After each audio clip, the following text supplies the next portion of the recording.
เปิดมิติใหม่ของการลุ้นโชคแอปซื้อหวยดิจิตอลลอตเตอรี่ชุดปังที่มาพร้อมกับฟังก์ชันต่างๆตอบโจทย์แบบจัดเต็มสำหรับคนที่ต้องการความโชคดีที่แอป Insi Hub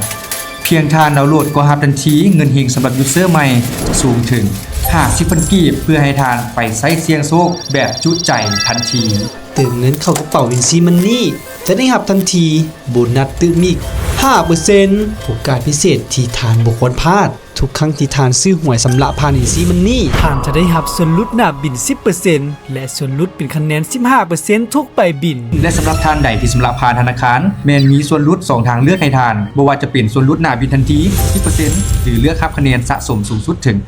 15% ของทุกยอดใบบินบ่ว่าทานจะเลือกแบบใดก็มีแต่ได้กับได้